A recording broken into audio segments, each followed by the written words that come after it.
And if you don't mind clarifying for me, there was some social media posts today suggesting that Thomas Partey may have been denied a visa to Canada, possibly because of the rape charges against him. Is that true? Charlie, the full video is tapping. Is that true? I am not aware that he has been denied a visa. I knew his previous visa to the United States had some challenges, but he has since been issued a visa to be able to enter United States. And I'm unaware that he has been denied visa to Canada. Not that I'm aware of. Okay. But I don't think if any such thing had happened, they would have communicated to me as Minister for Sports and Recreation. I haven't received any such communication. I've been in touch with the FA and the management who are currently in the United States. We were even discussing the visa application for the coach's wife, who also happens to be an Iranian national. And so we are going through some processes. They are still considering a decision on her visa. A full decision has not been made yet. So we have been having conversation on that. I've not heard anything in relation to Thomas Partey. Yeah. Let's yes, I don't know. Said. Okay. I thought the baby was starting maybe for a while before all, but I believe that most of the times the mind games is too much. Yeah. They should just stop it. It's not necessary to prophesy about some things. You free. Say God has not given me all trust. Next stay away from it. Several times my busa will be I waka say, oh, this one. Yeah, obviously I'm UEFA champion final. Yeah. That guy, there's a guy in Uganda, Zambia. While prophesy, his prophecy came to pass. I could have just repeated it to you, and then I'll just use it to take attention. Yeah. But I saw the prophecy. So we should just ignore it and let that guy go. That's it. No need to also add myself to it. Now, you didn't come say, let's educate the people about how you make yours. Yes. One say, before Ghana Crabbe qualify for World Cup, now what decline and ye didn't come. Right. Ekika go say be shigina. Ye qualify we and so ye didn't come besine. Right. Emma Oka says, Senya me adom, na the day you call World Cup nibia. Or one go be or besha, and then my progress. And now Saka could do so dear. Yes. And now can how a year other boys no be performing good a tournament. Right. But here is the case, the day you we am friend. Exactly. Kudus we plenty when Timmy and co. But Udi come here who say the day we one go. Into spiritually no. A hono chere mu kakra one go no. No one. Na nyame ahyehyɛ sɛ the day be share one go. Say nyame ahyehyɛ so be kɔ de ne adena nyame amananko. Okay. So that's the way I explained it to you earlier. About the two when I'm explaining earlier. Yeah. And this is how prophecies are. Prophecies, no, you have different phases of prophecy. Now there is what we call the original timeline. Okay. The original timeline is the time pattern that exists. I want everybody in Ghana to pay attention to this knowledge. The most critical knowledge you would want to have. This is the time you do clip farming. You can clip it. This time for clip farming. So clip it now. All right. This is where you make your clips. Now, the prophecy, we have the original timeline.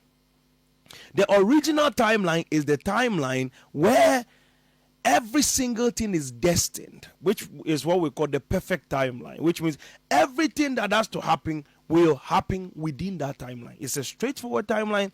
It's a direct pattern. It's a correct timeline. So which that one, there is nothing that can be done about it. Like when you see a pattern over there, and is going. So Fanny says, "Baby, what original timeline that states that okay, on the 20th of this, say Bessie, but then there is no possible catalyst to be able to turn the opening of that timeline. No matter whatever you do, it will be your reality. You will live in it. There's nothing you can do about it. Because the original, I know now yet me catch any panopo, nani panati say neighbor BC or cause of not happen the same way we have said it. It's because it's in the original timeline. Then we have another timeline which are branches of time. I think I've explained that to you.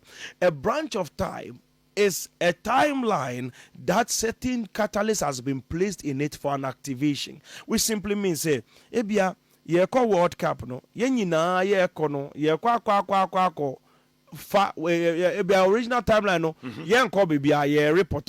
3 matches, we are back to Ghana. Okay. That's the original timeline. So as the original timeline is going, now it comes with specific patterns and catalysts within the original timeline. So a catalyst is like pathway that you know what is coming next in that condition of language. So then this catalyst kicks in. Then this one kicks in, and you're like, okay, if it's about 4 catalysts that has to happen to get there. So which means you're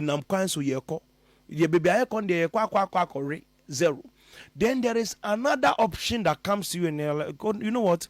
So saying the Bible said that the just shall live by faith. So faith is what controls the dimensions of the world. So we want you to get involved in it as a master of time, as a prophet. As how the Bible said, the Lord took the king to the mountain. The prophet took the king to the mountain, and he said, take the archer or the arrow and stab it on the ground, and as many times as you stab it, that is how long you will reign over the people, which simply means that you are man of jurisdiction to determine his destiny. The same way when Ezekiel was in the valley of dry bones, he said, son of man, prophesy upon the dry bones. He gave the jurisdiction to the son of man, so the son of man can bend the outcome of the life of the Israelites by moving in that jurisdiction. So that's what we call the branch of time that can be created. So in that angle, we can manipulate the operation of what is set and get a different outcome. So which means we can take a detour from the original timeline and end up in a different location. So that's the detour, a branch of time. That branch of time will also come with its own catalyst. That should not be breached. That's where the conditions come in. Because branch of time has strong conditions. So without the strong conditions, you will always be slapped back into the original timeline. What I say? And that's where the pattern is. So these 2 things is how you understand how the timelines do operate. And once you now get into a branch of time, you are now interfering with the original timeline. So now you set catalysts that in this branch of time, you will see the outcome because we're in the 4th dimension. Observing from the 4th dimension, I see 3-dimensional reality all together in space-time as one. Which simply means that only say, when I sit here, I look at you from when you are old man to when you are a baby at the same time as I'm looking at you. Yeah, so I don't need to look at you as a young man and wait for you to grow. I know when you're older and when you are younger. So I can see your baby face and your old face at the same hour, at the same time, in the same minute. So that's observing from the 4th dimensional reality. So now, in that angle, you will see the outcome of the branch of created. And that branch of time that is created there by the grace of God, what you will notice is that the conditions which are the catalysts are supposed to be followed. Okay.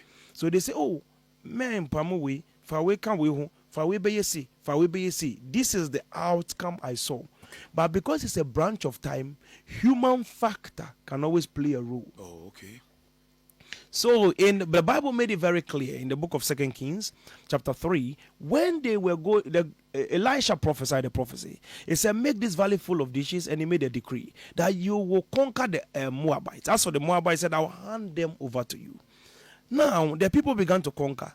The prophecies came to pass. The valley was filled with waters and everything. And then as they were going forward, they conquered walled cities. But the Bible said that as for the Moabites, I'll give it to you. Okay. And you will conquer every walled city. But when they got to the Moabites, for something strange happened. The king of the Moab took his firstborn son, who was supposed to reign in his stead, and he sacrificed him on top of the wall. He chopped off his head, which simply means that his next of kin that's supposed to be the king, who is the prince, he sacrificed him on the altar on top of the wall. Immediately the battle did what? Turned. Wow. So the prophecy redirected. Wow. How did the prophecy redirect again? So Elisha of all people, his prophecy was redirected, which means that there has been a tempering. Now, before Elisha came to that scene, he said, why don't you go to the gods of your fathers or go to the gods of your mothers? And he said, if I have not regarded the presence of Jehoshaphat, I will not do these things, which simply means that was a branch of time, which means the prophet was directly interfering, because the original prophecy was that these people, they won't go anywhere, they'll fail.